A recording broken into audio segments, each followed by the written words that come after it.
Hello everyone, welcome back to our channel. Today I'll show you guys how to enable dark mode in Gmail on your Android device. Dark mode is great for reducing eye strain, especially at night, and it can even help to save battery life.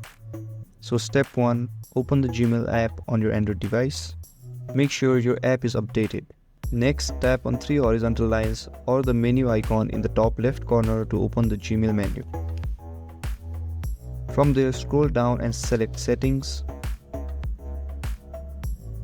Now you'll see an option for General Settings at the top. Tap on it to access General Gmail settings, including theme options. Inside General Settings, you'll see an option called Theme. Tap on it and you'll be given a few choices. To enable dark mode, simply select Dark option.